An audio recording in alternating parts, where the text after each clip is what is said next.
Welcome. I'm Eric Fleming, host of A Moment with Eric Fleming, the podcast of our time. I want to personally thank you for listening to the podcast. If you like what you're hearing, then I need you to do a few things. First, I need subscribers. I'm on Patreon at patreon.com/A Moment with Eric Fleming. Your subscription allows an independent podcaster like me the freedom to speak truth to power and to expand and improve the show. Second, leave a 5-star review for the podcast on the streaming service you listen to it. That will help the podcast tremendously. Third, go to the website, momenteric.com. There you can subscribe to the podcast, leave reviews and comments, listen to past episodes, and even learn a little bit about your host. Lastly, don't keep this a secret like it's your own personal guilty pleasure. Tell someone else about the podcast. Encourage others to listen to the podcast and share the podcast on your social media platforms because it is time to make this moment a movement. Thanks in advance for supporting the podcast of our time. I hope you enjoy this episode as well.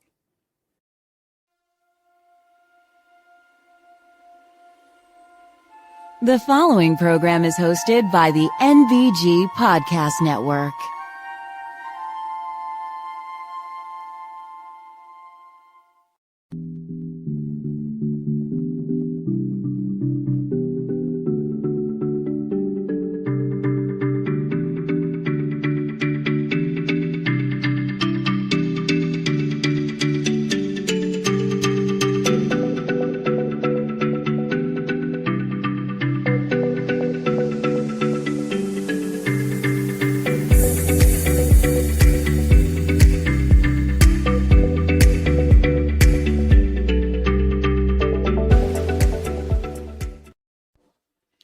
Hello, and welcome to another moment with Eric Fleming. I am your host, Eric Fleming.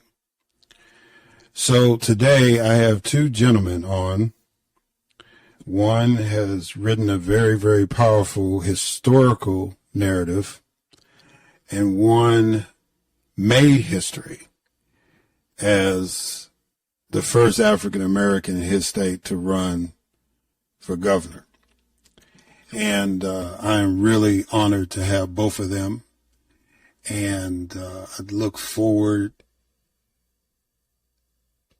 to sharing those interviews with you. And I hope that you enjoy them as much as I did talking to them.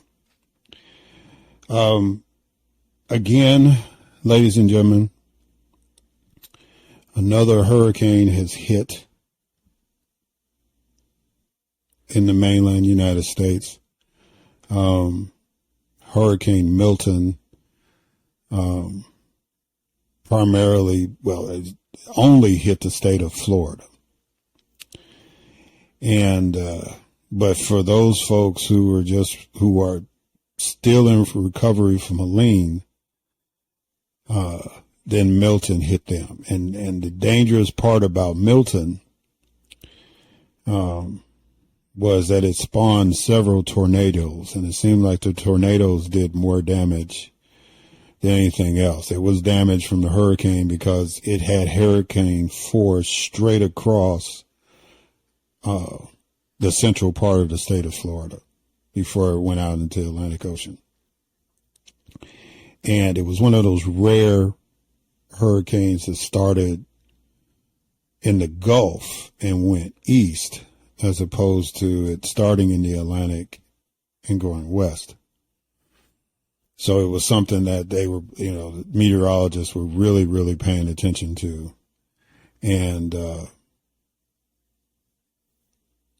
again, but people listened because of Helene. The majority of the people that were in the affected areas got out. And so the fatality numbers are not going to be as high. So, we're thankful to that. But just like I did last week, I'm going to encourage y'all to go to FEMA.gov and figure out, where you can send donations, figure out what groups you want to volunteer with to help those people out. And it's going to be a long process. Listening to meteorologists, they feel that there's nothing in the horizon for a while. So that'll give time for first responders and other folks to be able to help kind of clean up and set up a foundation for a rebuild and get people back in their respective communities to start to rebuild, to assess whatever damage they've got to deal with. But it's going to take a minute. And there's a whole lot of other issues tied into that with Florida as far as insurance rates and everything else. So it's going to be a mess. And I hate that it, from the political sense, it kind of discombobulates some people as far as the elections go. When Katrina hit, it was an odd number year. So I think, there might have been some local elections that were impacted in Louisiana, but it wasn't a congressional or federal or their state legislature. I can't remember. It's been that long. But, and it definitely, didn't impact us in Mississippi like that politically, a few elections.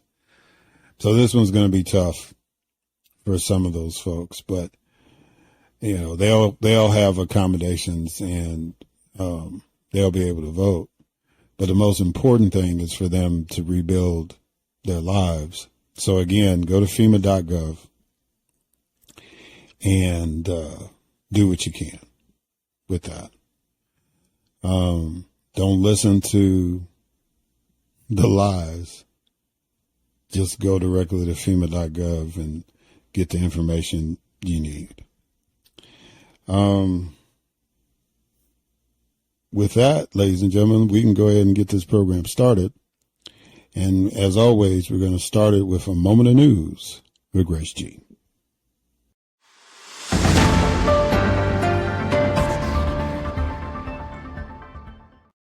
Thanks, Eric. Hurricane Milton struck Central Florida, causing widespread destruction with tornadoes, heavy rain, and power outages affecting 3 million customers, while resulting in at least 13 fatalities. Vice President Kamala Harris holds a slim 46 to 43% lead over Donald Trump in a close race for the upcoming presidential election, according to a recent Reuters Ipsos poll. The Congressional Budget Office forecasts a record federal deficit of $1.834 trillion for fiscal 2024, marking an 11% increase from the previous year. The U.S. Supreme Court rejected an Alabama fertility clinic's appeal to evade a wrongful death claim related to the destruction of a couple's frozen embryo. The Supreme Court also declined to hear an appeal from President Biden's administration aimed at enforcing federal guidance for hospitals in Texas to perform necessary abortions. Tensions escalated as Hezbollah launched rockets at Israel's Haifa and other cities, coinciding with the one-year anniversary of the Hamas attacks. Georgia's Supreme Court reinstated a nearly total ban on abortions after 6 weeks of pregnancy while reviewing a lower court's ruling that had blocked the law. The Pennsylvania Supreme Court ruled that election officials can notify voters about errors on mail-in ballots, allowing them to correct mistakes. Tunisian President Kais Saied won a second term with 90.69% of the vote in the recent election, although voter turnout was as low as 28.8%. A 65-year-old Illinois man has been indicted on 5 federal charges for making violent threats against U.S. District Judge Eileen Cannon of Florida. And a New Mexico man has accepted a plea deal for shooting a Native American activist during a statue protest, resulting in a 4-year prison sentence. I am Grace G., and this has been a Moment of News.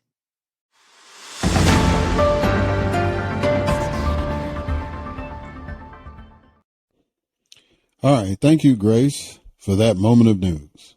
And now it is time for my guest, Aran Shetterly.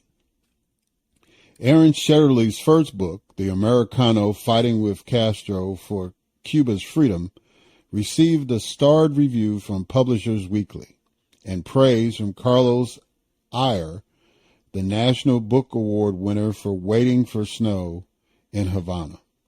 Shetterly grew up in rural Maine, studied English literature and Spanish language and culture at Harvard College, and earned an M.A. in American and New England Studies from the University of Southern Maine.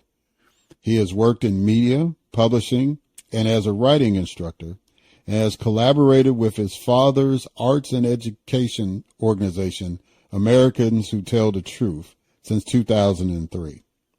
After living in Costa Rica, Cuba, and Mexico, Shetterly now resides in Charlottesville, Virginia. His new book is Morningside, the 1979 Greensboro Massacre and the Struggle for an American City's Soul. And we will be discussing that book in this interview. Ladies and gentlemen, it is my distinct honor and privilege to have as a guest on this podcast, Aran Shetterly.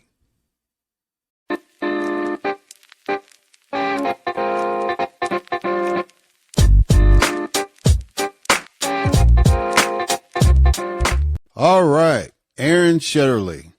How you doing, sir? Doing great. Great to be with you here, Eric. Thanks for having me. Well, I'm honored to have you on. You are a narrative historical writer, which is a very fascinating way to describe what you do.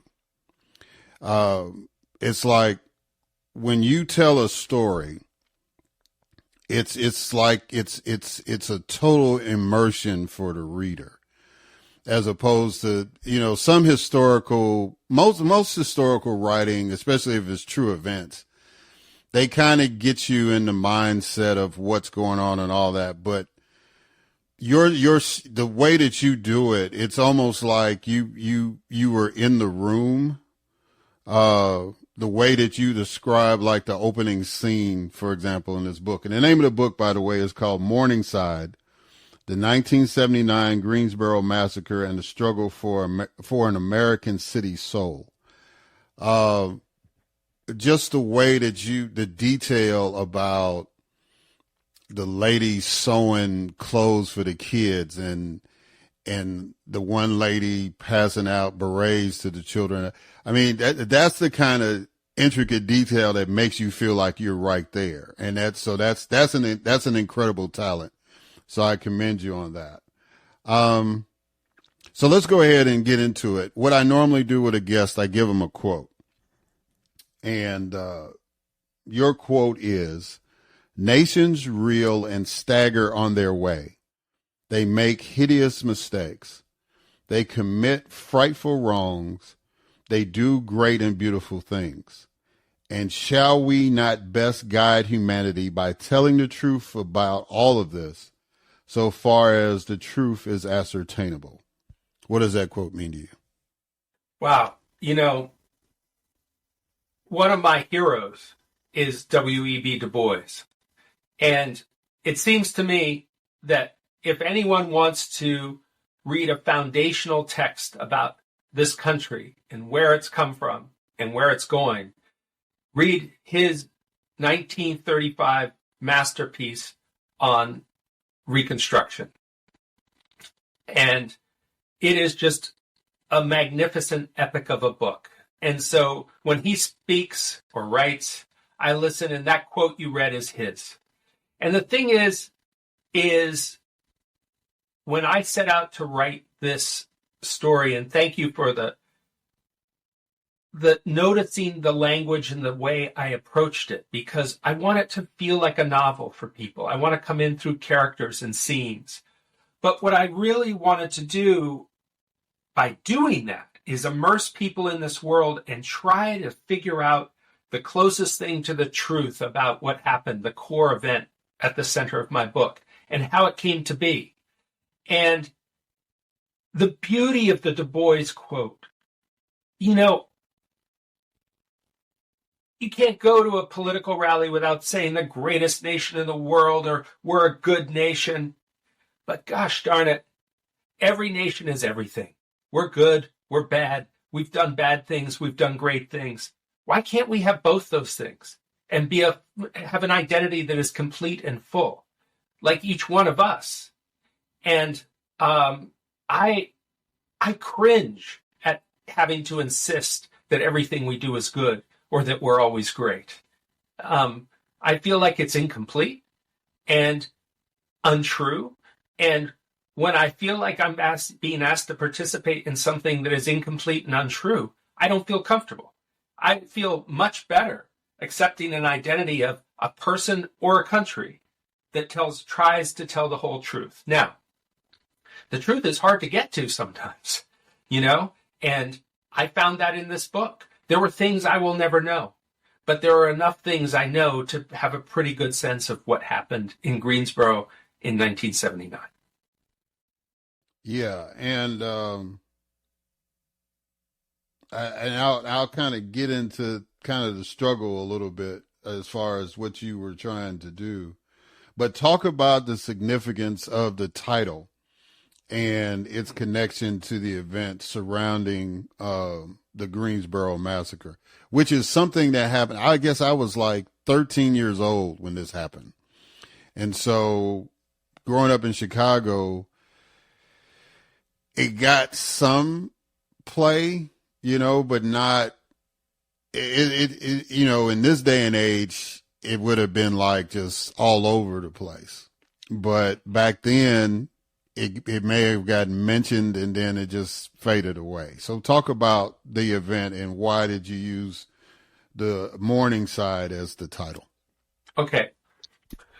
So at the heart of the book is a group of labor and racial justice activists led by a man in Greensboro named Nelson Johnson, who is an extremely talented organizer and recognized at different points in his career nationally for his organizing capability. He's the kind of person that people made pilgrimages to Greensboro to find out how Nelson thought things should be done in order to, work for housing or healthcare or just deeper equality, better wages in their communities. And so he and the group of people working with him in Greensboro were organizing in the textile mills in 1979 and were encountering trouble bringing Black people and white people together. And they felt that there was Klan manipulation behind that, possibly even Klan manipulation fueled by management who didn't want the workers to come together and ask for higher wages. And so they were trying to educate people in the mills about, well, if we come together, we can make a better demand. And so they decided as part of this, and this is something that Du Bois writes about, right? In the 19th century and early 20th century is, the way that manipulations are used to keep poor white people and poor Black people apart so they don't come together and present a unified voice. And so they decide to have a march and a conference to talk about this in Greensboro. And they call it provocatively Death to the Klan on the posters. And as they're setting up on November 3rd, 1979, a Saturday morning, a beautiful morning after a cold snap and rain, the sky's broken and the sun's out and they're setting up. And all of a sudden, a caravan of Klansmen and neo-Nazis shows up and starts a fight, starts shooting. All of a sudden, 5 people are dead and 10 injured. Now, where they are when this happens is at a housing development, public housing development called Morningside Homes that was built in 1954, opened in 1954 for African-American residents of Greensboro, working class people to get a first step, and it was hopeful. It was like, here, you're going to have this place to live, a dignified place to live, move out of these, shacks without sewage and dirt roads and parts of the city. Come in here, get a start, go to school, and work your way into the middle class.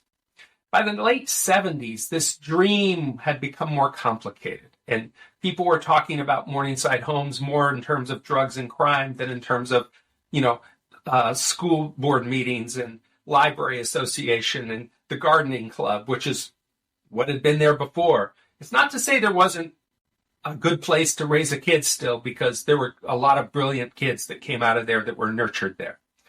But the tone had changed, and this became another stigma. And so when I thought about the title of this book, Morningside seems so evocative.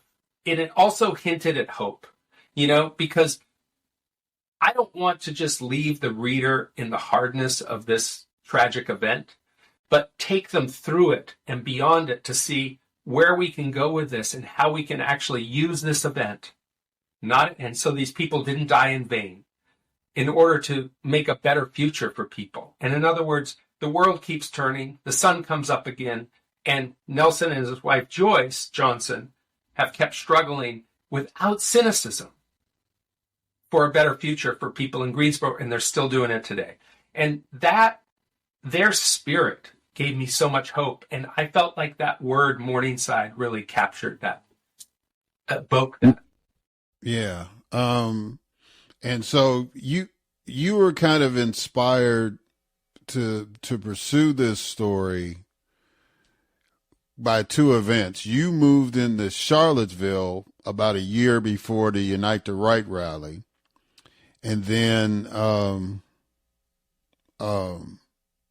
the shooting in Charleston, South Carolina at and I can't remember the name of the church now. Forgive me for that, but Mother Emanuel. Mother Emanuel, yeah. You basically said those two events kind of sparked you to write this story.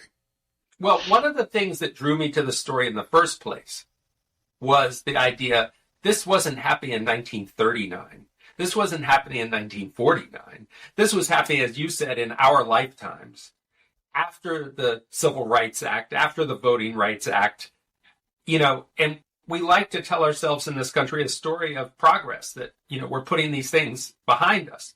And it's not that improvements haven't happened, but the legacy and the not just the legacy, but the ideas that fuel events like this continue to persist. So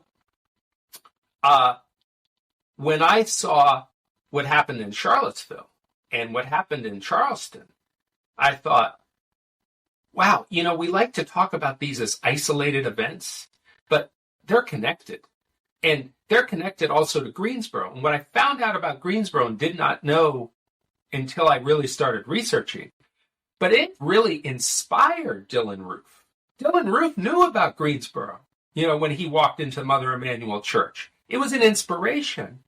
And those Unite the Right guys, David Duke knew about Greensboro. These guys knew about it. It's a seminal moment in the white power and white supremacist, white nationalist movement. And so, I thought, well, then we need to go back to that moment and really understand it. Yeah, as a matter of fact, there was an article by Politico, and they describe that event as the massacre that spawned the modern alt-right as we know it. So let me ask you this. You interviewed about 70 people to put this together, including the Johnsons. What was your approach in researching and putting all the stuff together before, after, during, and after? And what challenges did you face in gathering this information? Well, there were some sort of three distinct challenges I talk about. One is the sheer amount of material, of documents. Now, when this was happened, the FBI investigated their operation. Their investigation was called Green Kill. It was at that time the third largest FBI investigation in our nation's history. So you can imagine the amount of paper that was created there. Then there were 3 trials that came out of this: a state trial, a federal criminal trial, and then a federal civil rights trial. So all those documents. And then personal collections of the Johnsons and other people that I tried to go through. So one was just the volume of information and knowing that I actually couldn't read every page, but I had to have a plan so I could figure out what to read and what not to read, and try to get a sense of the shape of this enough to say, well, this person I'm not going to focus on, but this one I am. So that's one big challenge that was just, to put together this puzzle in my head and then figure out where to go.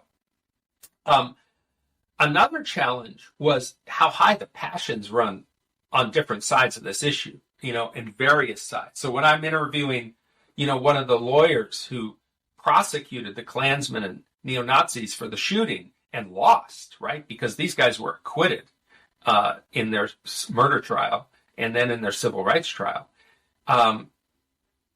Those lawyers wanted to blame their loss on Nelson and Joyce Johnson and their allies and the Communist Workers' Party that they were part of, and say that the lack of their cooperation was what caused this. Well, then I listen to that story, and then I go over and talk to the Johnsons, and I talk to their lawyers, and there's a very different story being told, right? And so I had to find my way into this, because I didn't want to, I needed to be sure, going back to the Du Bois quote, that I was telling the closest thing to the truth as I understood it, and pick my way through this. So that was a big challenge, the passions. I was talking to a former mayor on the phone who said, first of all, he didn't want to talk to me, former mayor of Greensboro. And then he started yelling at me for 20 minutes. And he wouldn't say the name Nelson Johnson, but he yelled at me, and that jackass is still down there trying to tear the system down. That's some serious stuff. I mean, I was shocked that he would refer to a citizen that way, no matter how he felt. This was a former mayor. And then the third real challenge was the blue wall of silence, man. The cops in Greensboro, for the most part, did not want to talk about this and would parrot the official story that was incomplete or misleading in a lot of cases. But I did get one cop to sort of talk to me deeply about the culture of the police in Greensboro during that time. And that was extremely helpful. And then I had another policeman sort of brag to me about his policing abilities in a way that made my jaw drop, but gave me a very clear window into just how racist some of the police people were in Greensboro during that time. I mean, he told me that he could drive around in his cop car and just by the way a black man walked, tell the difference between a good black man and a bad black man. And if he thought it was a bad black man, he would just follow him until they did something wrong and pick him up. Now imagine that. This is in 2018 in Greensboro, and he's bragging to me in a bar. I'd never heard anything quite like that before being told to me, offered to me. But it helped me be able to present the context and the culture in which this story takes place. Yeah, and as somebody with a law enforcement background, that it's not surprising to me, but it's still disturbing when I hear that, because we're supposed to be trained better than that. So when you're putting all this together, well, let me ask you this, because one of the things you highlight is, you follow Nelson and his wife Joyce through this tragedy and the journey afterwards. What did and they were involved with the Communist Workers' Party, and they were a part of the movement, but really not favorably accepted even though they were still doing the work in organizing and everything. Talk about that tension that was there, and have you, in putting this together, did you see anything where that tension ever went away?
Yeah. As a matter of fact, his continuing activism led to the creation of the Greensboro Truth and Reconciliation Commission. And you know, that's kind of at the tail end of the book, of course, because it's an evolutionary piece as far as, you know, from the day before until you close out the book. But I wanted to read this. They came out with 9 recommendations. So the 9th and arguably the most important recommendation of the commission was a call for active and vigilant citizen engagement. Examples provided included attending education programs that focus on anti-racism and diversity so the community can be well versed on a range of subjects, including privilege, oppression, and economic and social justice. The community was recommended to work together to find solutions to everyday problems, coupled with a need for study and dialogue groups aimed at examining the beliefs and ideologies held by the Greensboro community. as you were doing your research and your interviews and stuff for the book, was there any evidence that any of the recommendations, let alone that one, from the commission was being followed?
Yeah, so considering the climate that we're dealing with now, what do you want people to take away from this book when they read it in dealing with what they're seeing, what they're experiencing here in America in 2024?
Yeah, so I want to close out with this as far as a question. On the website for Americans Who Tell the Truth, it says, knowing our own history sheds light on how we need to act in the present. How do you see the legacy of the Greensboro Massacre influencing those discussions that you say that we need to have?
Yeah, amen on that. All right, so Aran, tell us how people can get a hold of this book. When's the book coming out? And and if people want to reach out to you for further discussion, how can they do that?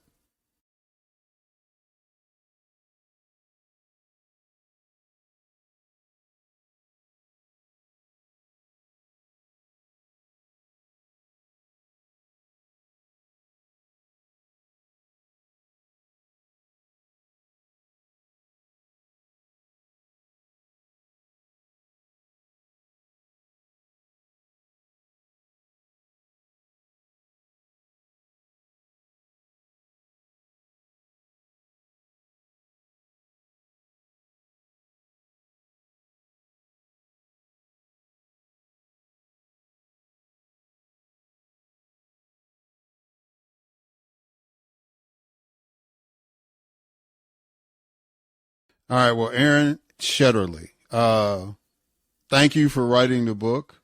I mentioned Americans Who Tell the Truth. That's another group that your dad has started that you're involved in. I'd like to get to know a little bit more about that.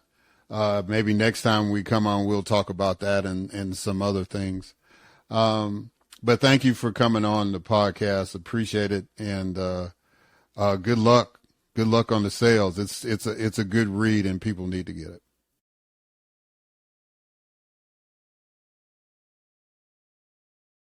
it. I definitely understand that. All right, guys, we're going to catch y'all on the other side.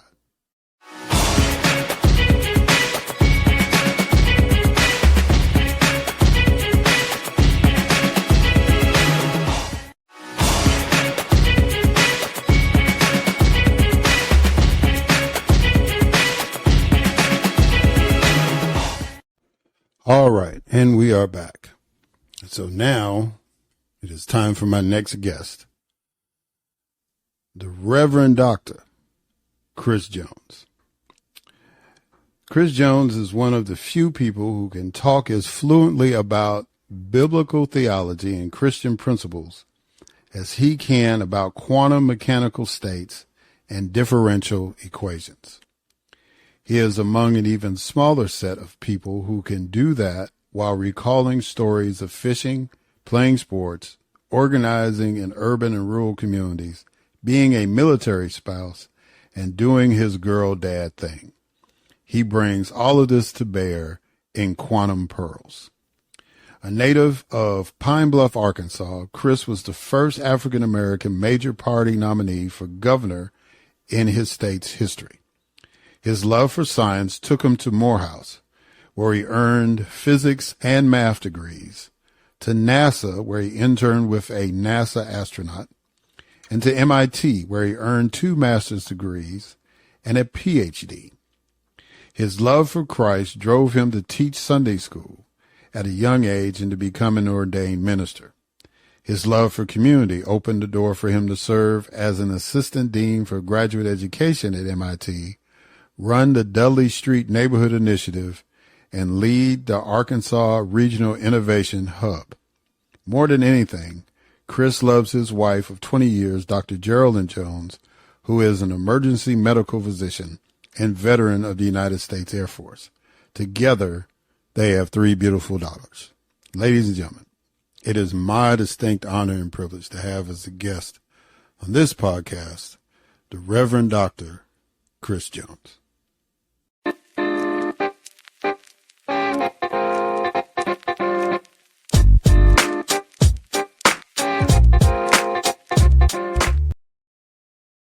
All right. Reverend Dr. Chris Jones. How you doing, brother? You doing good? Brother Eric, I'm great, man. I'm blessed, and I'm excited to be talking to you.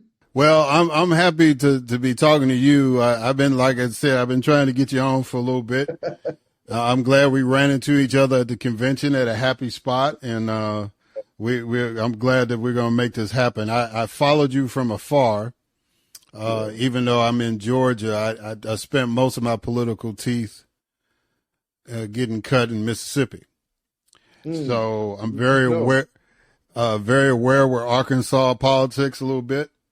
And I'm even an Arkansas traveler. Oh, nice. Yeah, so I knew that. Yeah, so when I saw you was out there running, I said, surely this brother is going to get elected compared to the opposition. But we'll get into that in a minute. What I like to do with guests to start off is I throw a quote at them. And your quote is, "I'm a firm believer that as a Christian, as a person of faith, as an ordained minister, that I should stand on my faith and live out my values. And I can do that without turning the state into a church." What does that quote mean to you? Man, I think it means a lot. It comes from a place of my upbringing, and that my parents, both ministers, taught us to study the show thyself approved workman, who rightly dividing the word of truth, right? So they taught us to know the word ourselves and live out the word ourselves. But they also were very embracive of other people. And it comes from a place of understanding that if I put my minister hat on, which I can't take off, we are instructed to lift our Savior up, and then others will be drawn to him. Now, when I marry that with my political hat, I think one of our greatest values as a country is making space for those that differ from us.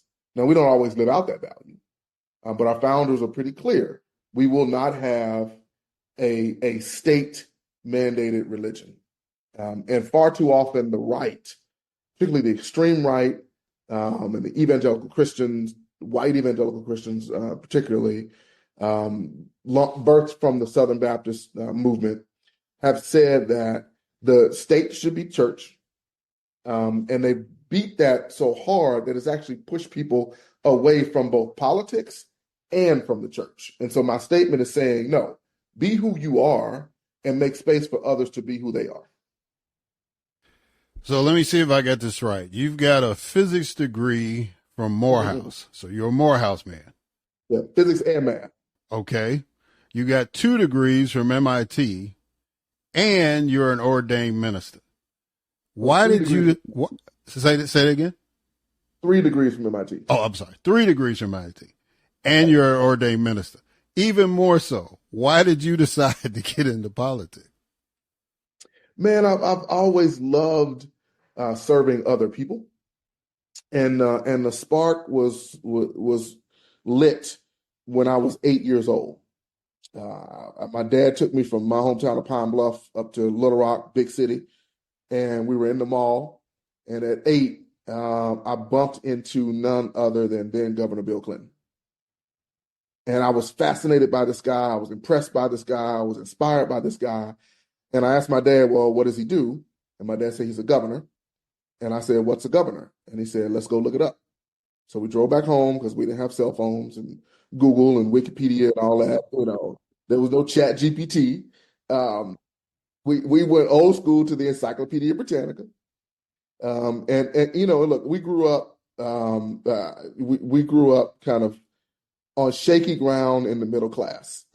Oh, there were some months that were good. There were some months that were not.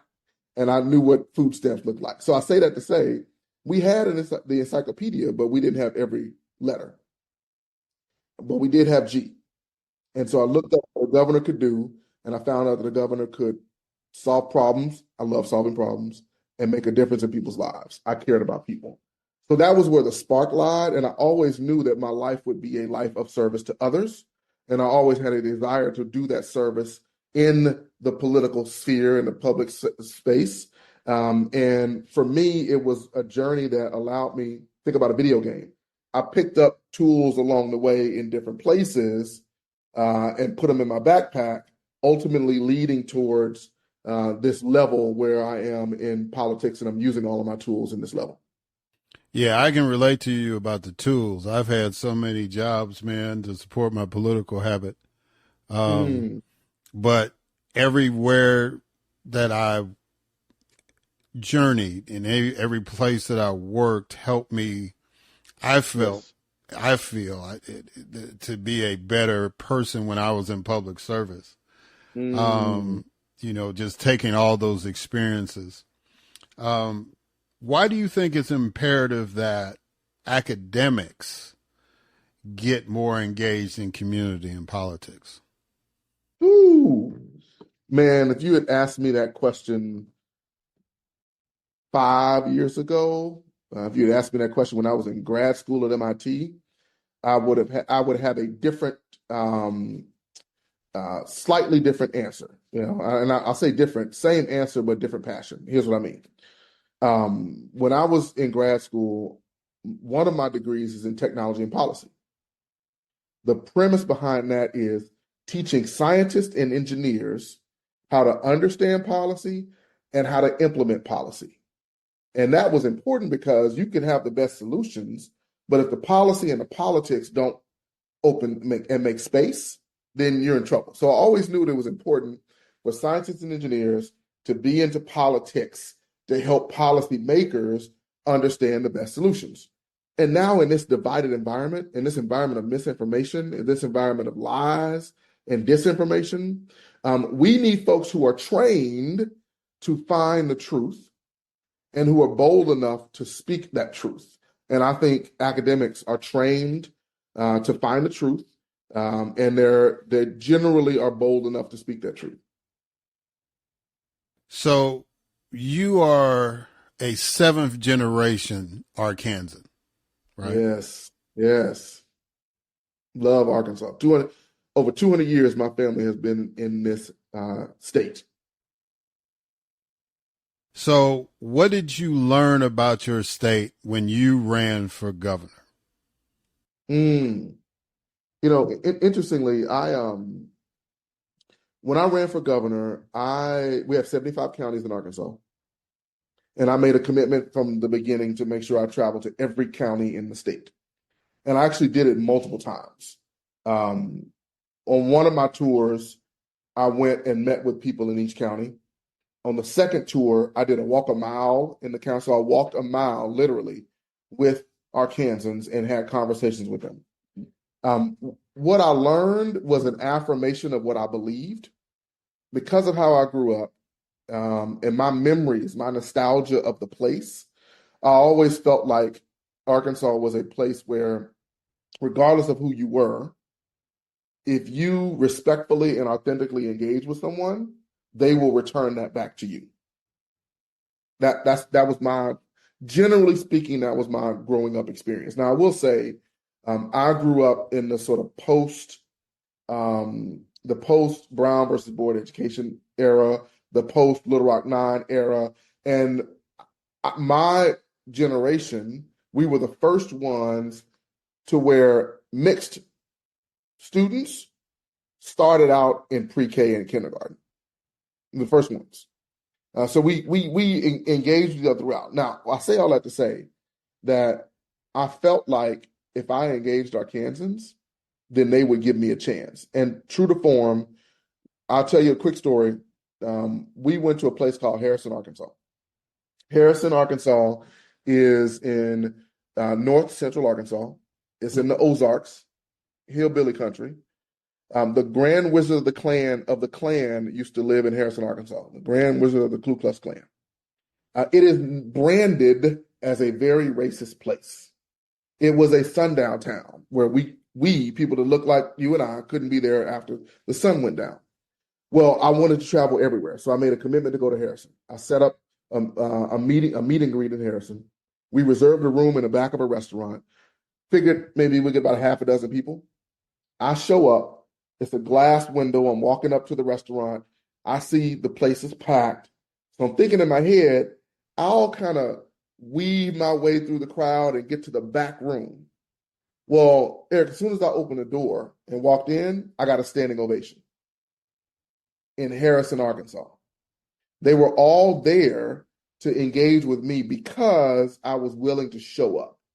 And so it affirmed my belief that if you show up for Arkansans, then they will give you respect in return. And it was great. Yeah, I had a similar experience in Mississippi, man. It was like, I went to, Mississippi has 82 counties. And when I ran for the U.S. Senate, it's pretty much the same thing. Everywhere I went, people were very responsive. And my story similar to that is like I went to this town called Stonewall, Mississippi. And I got invited by a lady who was, I know Stonewall. Yeah, it was like she was running for judge, and she heard me speak in another city that was in that same judicial district, and she asked me to come down to her fundraiser. So I show up in Stonewall, and it's like the weekly newspaper was there. It was like a big deal. And, cause they had converted one of the mills into like a shopping, little business incubator, for lack of a better term. So yeah, it was like they said I was the first person ever to run for the U.S. Senate to show up in their town and campaign. So, That's right. So it means something regardless of what party you're in, what you look like. People want to be engaged and it means something to them. Yeah. So I'm glad that you had that similar experience. And unfortunately, you also had a similar experience. You didn't win, but I think, it just reaffirmed what you, huh? Before you jump, let me answer the question that maybe some of your listeners are asking themselves. And I think you're going there. And if that's okay. Yeah. All right. So the question is, well, if you did that, and if I engaged with folks in rural areas and it was a great engagement, why didn't I win? Because here's the other thing I learned, that the machine matters. The machinery matters. And so I was facing someone who had 100% name recognition and $20 million. To my $4 million and not having that name recognition. So the degree to which we were able to get our message out for me to show up, we won people over. But we were unable to get our message out and show up in every corner and every place whereas we in multiple times, whereas we should have. So I say that to say, the more we invest in places like Mississippi and Arkansas, and the more we invest in candidates like an Eric or a Chris, the more we are able to then show up and actually win. Yeah. I'm glad you interrupted me for that point, because that kind of leads to the next question, is that you started this pack called Vortex. Kind of talk about why you decided to start that pack, and there's some other stuff that you're involved in too. So just kind of talk about that. Yeah, so no, I'm glad you brought that up, Eric. And I'll say I'm an engineer, and to kind of build on what I learned, I'll reflect on things, and I want to figure out where the gaps are, the holes are. After the race, in reflection, one of the things that we realized was that we needed quality candidates at the federal level.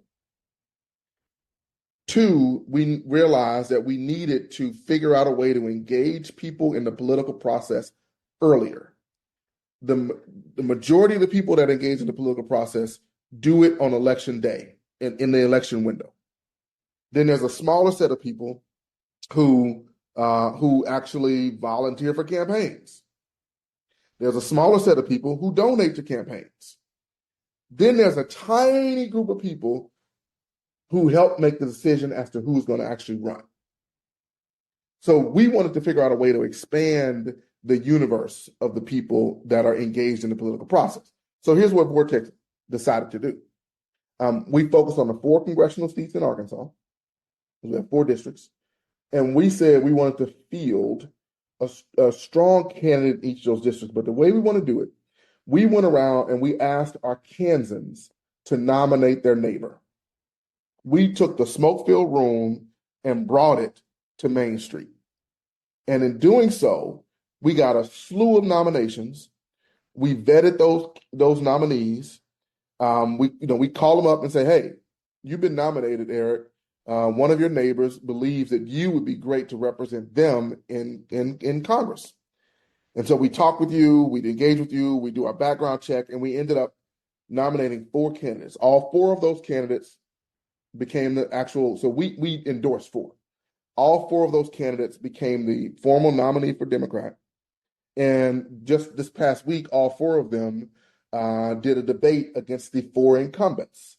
And so I'd encourage anyone to go to YouTube, Arkansas PBS, and look at those debates, because the 4 candidates running for Arkansas congressional districts on the Democratic side put the Republican incumbents on their heels. So that's what Vortex was about. And what it allowed us to do then is, if you nominate your neighbor, you're more likely to stay involved in the political process. So now we have more volunteers across the state. But here's one thing that was interesting, Eric. There was an unintended consequence that came out of that. When I ran for governor in 22, we had the fewest number of state legislative candidates running in probably 15 years.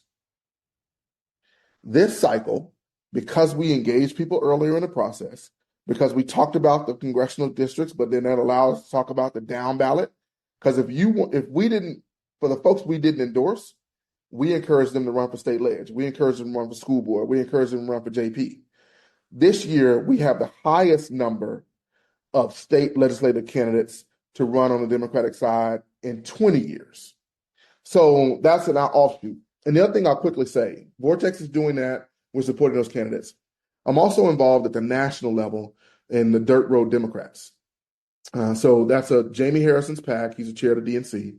My co-chair, you'll appreciate this, is Brandon Presley, who ran for governor of Mississippi. So you got Mississippi and Arkansas. We came together, and our belief is, if Democrats just perform 5% better in rural areas, we would fundamentally transform the political landscape. So Dirt Road Democrats is going out there and finding candidates, finding organizations, finding state parties in rural areas, and we're providing support. In the previous election, we supported Virginia and Georgia. This cycle, we're supporting Georgia, Mississippi, Arkansas, North Carolina. So we're putting money and resources on the ground in these places that actually matter across rural America. Yeah, and Brandon's a good dude. When I was in the state legislature, Brandon was the mayor of Nettleton, Mississippi. Yeah. And then he got elected public service commissioner. And then I think he was like the last Democrat standing when he decided to run for governor. Yeah. But he almost won. Yeah, he did really, really well, and we knew that he was going to do well. Yeah.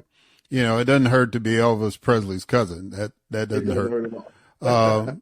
Yeah, but you know, he ran a stronger campaign, and Tate Reeves. I've known Tate for a long time, and Tate was a hard person to beat. Even his own fellow Republicans don't understand his magic as far as elections go, but he's won. So, but that's good to hear that there's an effort in states that they normally write off, right? Right. To get those people engaged. And I don't have time to give you all the war stories, brother, but we'll talk another time about that. Talk to me about the person that won, Governor Sanders. She's kind of got on the national news trying to talk about humility. What has been going on in Arkansas, and do you think that what she's been doing in Arkansas will help energize people that you're trying to get to vote?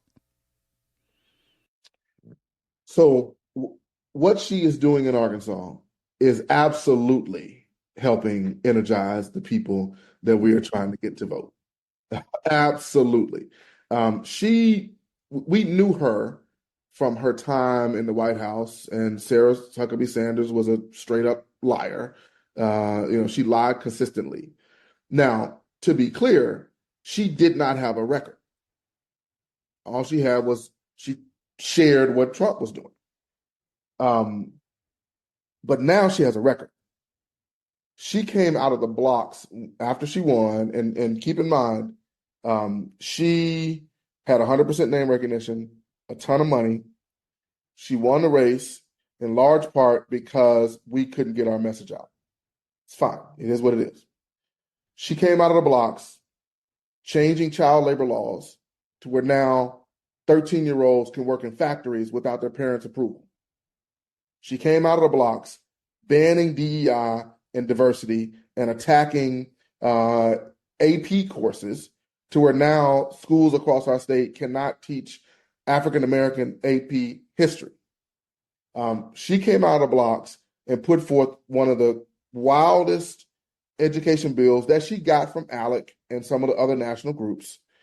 And it basically took public school dollars and put them into private schools to the point to where when they started the program, out of all the participants, 95% of the folks who used these vouchers were already in private school. And it was supposed to help the public school students. So it didn't work. She has since done things like use public money to buy a $19,000 lectern. She has gone on trips to Europe to go to Disney World. She's changed the FOIA laws, Freedom of Information Act laws, so you can't see and understand what actually is happening, government transparency.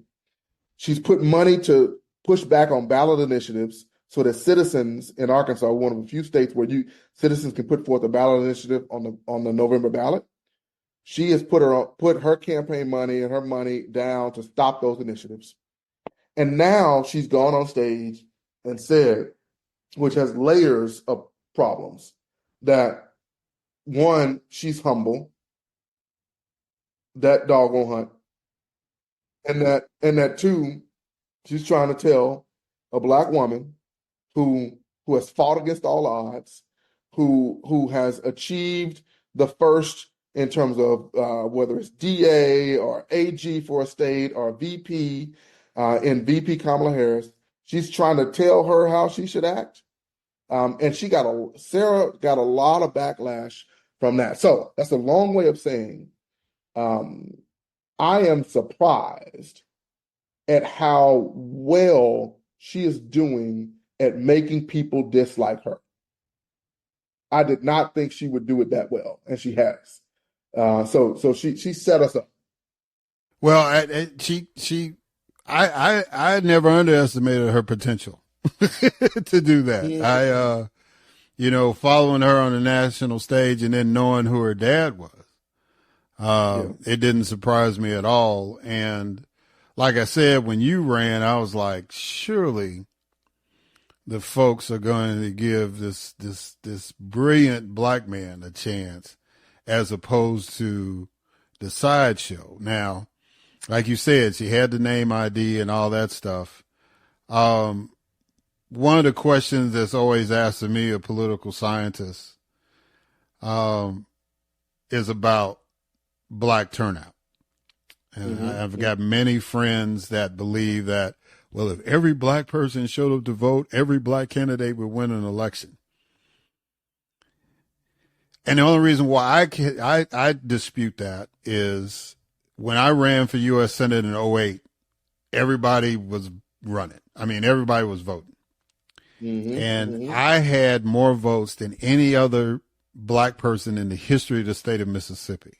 Wow. Ever. But my opponent, the incumbent, Thad Cochran, he got more votes than he ever got in his life.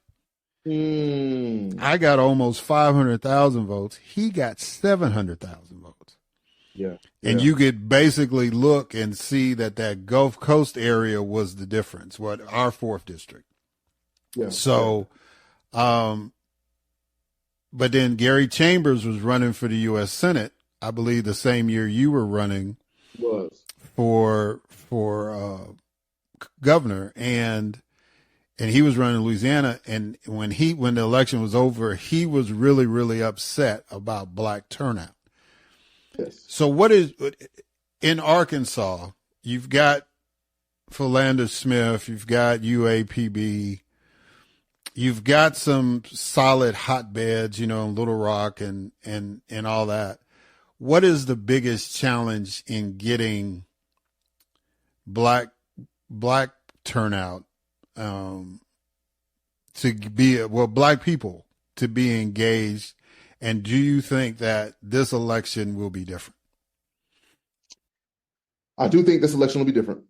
I think this election will be different because folks have addressed some of the structural barriers, some of the things that get in the way of us being able to vote, right? And I'll respond to that, but let me pivot and talk about the other piece of what you said, and that is that we absolutely need the highest black voter turnout ever, and right after Reconstruction, black voter turnout in 1870, I think it was the 1870 election, maybe the 1870, 1880, one of those. But the black turnout across the nation was 80%. At that time, it was black males because females couldn't vote. Black turnout in Arkansas was 90%. So we know how to do it. We have done it before. As a result, though, barriers get put up in place. We need to go back to that because I do know that there are a number of candidates that if black turnout increased significantly, then they would win. In my case, black turnout was not enough for me to win. We needed it, but we needed more. And there were generally 3 buckets. We needed our base to turn out, our traditional base. We needed our black turnout in the Delta and South Arkansas to overperform. And we needed to shore up the floor, the areas where normally a Democrat would lose by 80%. We need to make sure that we made it 70%. We did that. We shored up our base to some degree. We didn't have the machine. And so now, go back to your question, what does that mean? Our organizations that are doing voter registration have been active for the last 3.5 to 4 years now. We didn't have that before. Organizations that are collaborating to do voter turnout are now active again. We had this back in the Bill Clinton days, where people in the Delta knew how to turn folks out, and some of this comes from the party, national and state, making investments in turnout. We are now making investments in turnout. We got money from the national party. We got the state investing. one of the counties in Arkansas with the highest percentage of African American voters, I lost by one vote. One vote. Now, some of that is because the machine wasn't there. Some of that is because they are actively suppressing the vote. When you take a county and you reduce the number of polling locations by 75%, that's suppressing the vote. When you take a county and at the last minute you change the early voting location from a traditionally Black area and church to an area where that's 25 miles away, that suppresses the vote. So these are things that now we have groups that are actively pushing back against that. And the last thing I'll say is that when folks see somebody that looks like them and that represents them, they're more likely to turn out. And now we have more folks that are representative and more likely to turn out. Well, let me just say this before we close. I am really glad that you stayed with it. A lot of times brothers and sisters will run for these offices and they'll put their heart and soul into it.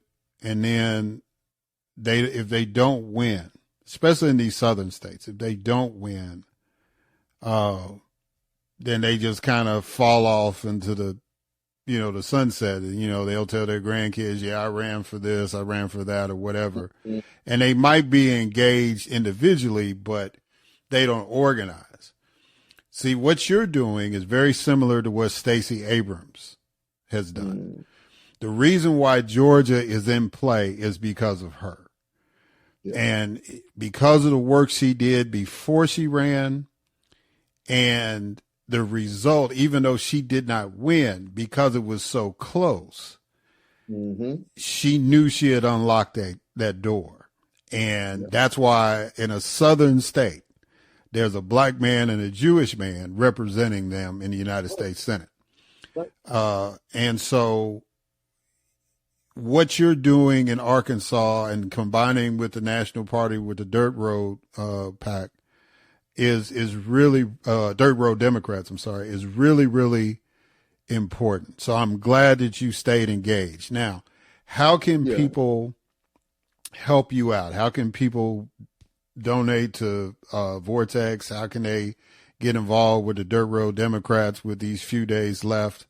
And how can people get in touch with you? Yeah. So let me I'll answer that. Let me say this too, because I want to thank you for your appreciation and your acknowledgement, because that means a lot, and that helps me to keep going. It was clear to me from the beginning that the race I ran, I was going to need to catch lightning in a bottle. Clear, I knew it. It's fine. I had my best friend asked me, his birthday is October 10th, so it just happened, and he asked me a question before I ran. He said, "What does success look like?" And I told him three things. One, I wanted 50+1. I wanted to win. This was not a vanity project. I wanted to win because I wanted to govern. Two, I wanted to begin to build an infrastructure that would outlast me. And three, I wanted to reframe and rebrand what it means for a Black man and a Black family to run in the South, particularly in Arkansas. And so I knew at the time I could control number two and number three. I could control the infrastructure. I could control the brand.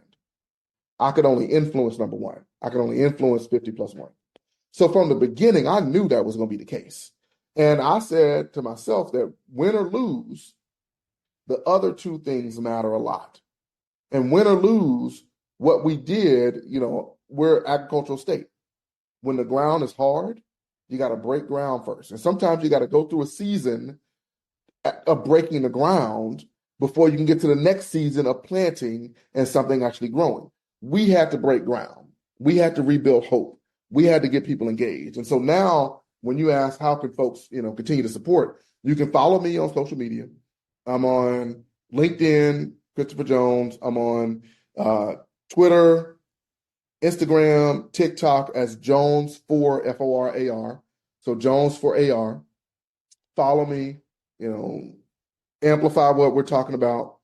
If you want to support the Dirt Road Democrats, PAC work, here's what I would say. For those who have the capacity to write big checks, reach out to me and let's talk.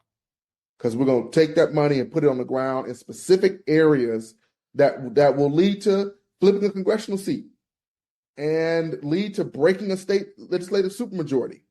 And that's going to help VP Harris. So if you have the capacity to write a big check, do it. For everyone else, it's fine. Here's what instead of supporting dirt road Democrats, find a local candidate that you can support. We got 4 great candidates in Arkansas running for Congress. Rodney Govins is running for Congress in the 1st Congressional. Marcus Jones is running for Congress in the 2nd Congressional. Caitlin Draper is running for Congress in the 3rd Congressional in Arkansas. And Reese Howard is running for Congress in the 4th Congressional. Drop a small donation to them. Drop a support note to them. Support them. Because unless you're going to write a big check, then put your money on the ground there. Now, having said that, for Vortex, I would say the same thing. Because we want to really, at this moment, in the last 20 days, we got to get money and resources directly to candidates, because they are the ones that are going to do the work to get it done. Now, after the election, let's also talk, and we can build. I'm traveling the country, generating support, but know that we are continuing this fight, Eric. Know that there's a lot of hope. I believe that we can break the state legislative supermajority in Arkansas. We only need 8 seats to do it. I believe that we can flip a congressional seat. And I'm going to tell you this as a piece of encouragement. Donald Trump won Arkansas by 30 points. VP Harris has already cut that lead in half. And in 2 of our 4 congressional districts, VP Harris is leading Donald Trump. So while it's important to know about swing states, it's also important to think about swing districts, because the swing districts matter as well. And I am encouraged and I'm excited, and I'm going to work nonstop until the election to get VP Harris and Tim Walz elected. And I'm also encouraging people to make sure you vote, have a plan to vote, and take a friend to vote. Those 3 things. The only thing I would add is just to make sure, because you made that strong emphasis, is that I remember on election night in 2008, a white guy was so excited he had voted for Barack Obama. And it was apparent he didn't know who I was. And so I asked him, I said, well, who else did you vote for in the race? He said, I didn't vote for nothing else but president. So one of the things I want to tell people, while we're having this conversation, is that it is important to vote all the way down the ticket. Yeah. Because all the things that Vice President Harris wants to do as president, she cannot do if she doesn't have a majority in the House and she doesn't have a majority in the Senate.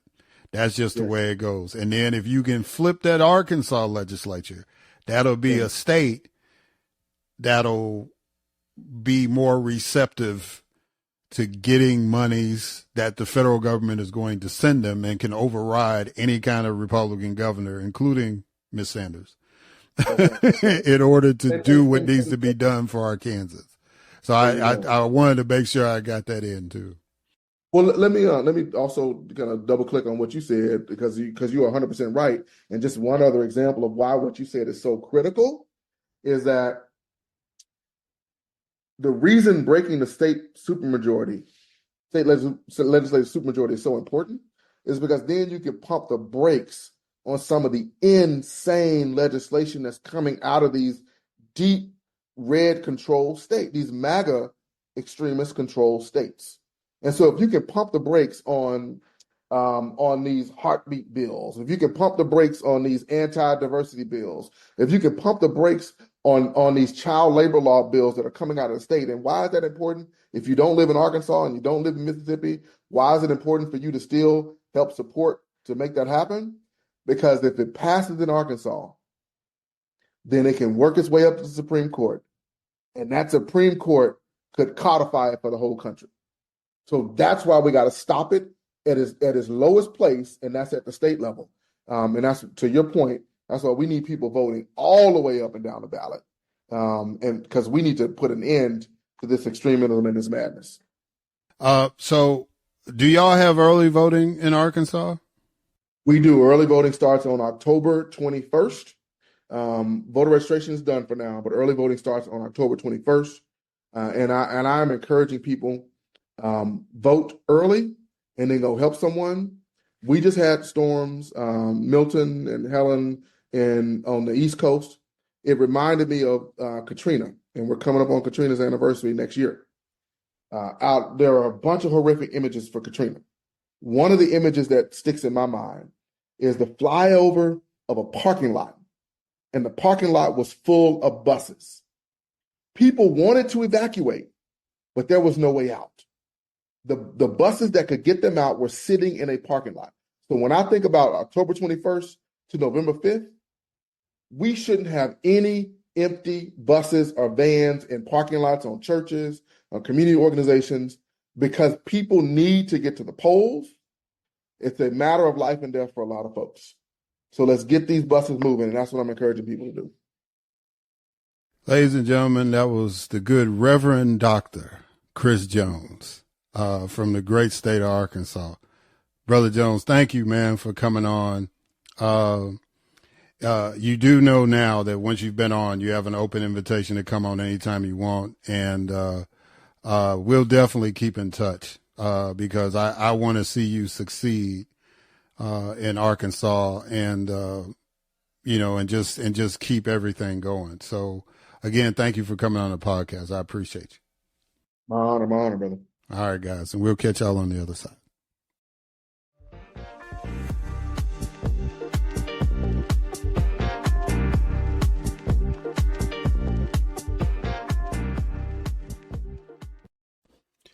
All right, we are back. So I want to thank Aran Shetterly and the Reverend Dr. Chris Jones for coming on the podcast. When Aran's book comes out, please get it. With the Vortex Pack and Dirt Road Democrats, I encourage y'all to do what you can to help out, not only for the remaining days of this election, but to make the long-term investment to build the infrastructure that needs to be done. Because it's time to get back to government that's about people, right? It's one thing to say government by the people, but it actually has to be for the people as well. And so I encourage y'all to stay engaged. And if you listen to this podcast, I'll provide you as many opportunities as you need to be engaged and to be informed, if nothing else. One of the things that Dr. Jones brought up was making a plan. Most of the states that have early voting have already started. Over half of the country so far. And there's a couple more states I know that's getting ready to get online pretty soon, as we get closer. So I would encourage people to early vote, because when we have a historic election like this, it tends to be crowded if everybody waits till election day. So the early vote, the quicker you can get in and get out, take your time, pay attention, go to your local secretaries of state's websites to see what is going to be on the ballot, in your district, and, especially these referendums in your respective states. Pay attention to those so you can make an informed decision. There's going to be a number of states that's going to have the abortion issue on the ballot.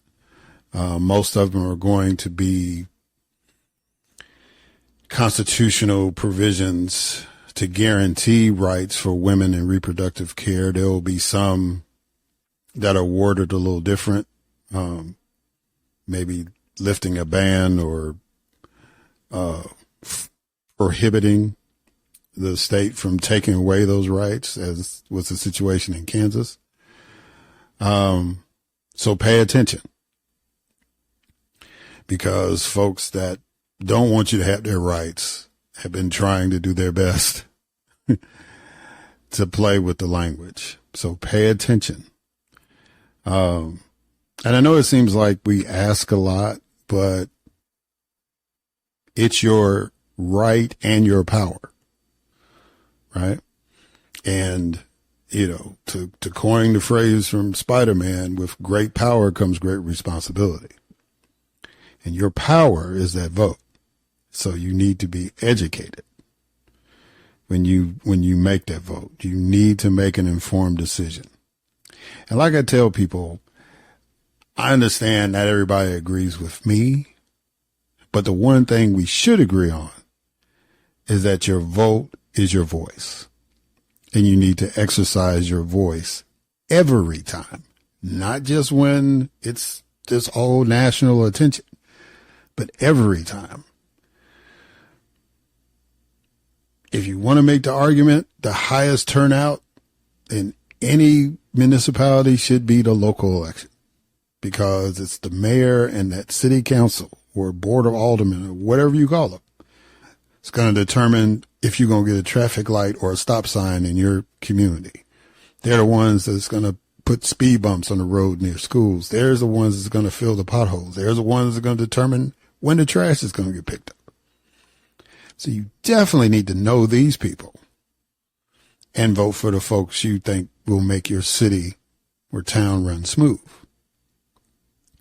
But it's also important to vote for everything going up, because the state legislature determines not only what laws, but determines what agencies get money to help in the state. You have to have a governor, right? You have to have an attorney general. You got to elect Supreme Court judges, all that stuff. And then when you get to the national level, the U.S. Senate, the U.S. House of Representatives, President of the United States. You got to vote for that too. So, you know, I know people get frustrated and they want to demonstrate and not vote or write in dead people or cartoon characters. I just need y'all to take it serious, right? Because regardless of who wins, that person is going to make a decision. And I've always have been of the belief that even if my candidate doesn't win, because I voted, I feel that I can still hold that person accountable, right? Because it's understood when they look at the voter rolls, they say, oh yeah, this person votes every election. I might want to take this call. I might want to read that email, right? Because of course, that's the other point that we didn't get into in the interviews, but that voting is not the only thing you can do. In between elections, you can pick up your phone. You can email on your phone. You can email. They even have apps where you can email your members of Congress.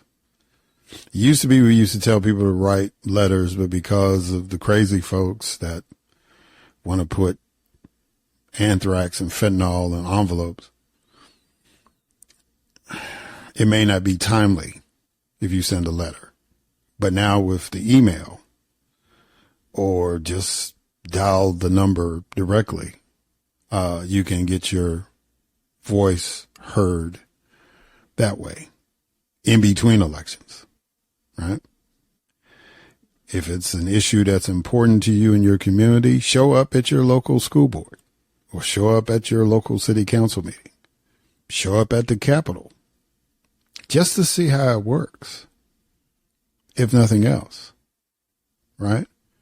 So you have a better understanding. It's all about us being better informed so we can get people in and stop electing people that say stupid stuff like the government can control the weather, right? We got to get these people out of office. I don't care what party you're in. Those people can't be in office no more. They can't. Because this is serious business. This is not a game. It's a sport, but it's not a game, right? It's competitive, but it's not a game. Because even when you say stupid stuff, that's going to impact somebody's life. So you got to be about truth and you got to be about facts. And now, if you operate on truth and facts and it takes you in a different direction than where I see it going, that's fine. We can have a discussion. We can have a debate. And it'll be easier for us to reach common ground. But if I'm based in truth and fact and you're based on fantasy, myth, and lies, we'll never meet in the middle because you're on shaky ground. You're on a false premise, right? And that's the main reason why we have discord instead of discourse in the United States in politics. It's time for the sideshow to end. On the first Tuesday of November in 2024, let that be the declaration that the sideshow has to end. And it's time to build a democracy in America based on truth and facts. And let's get back on the mission of building a more perfect union. Thank you for listening. Until next time.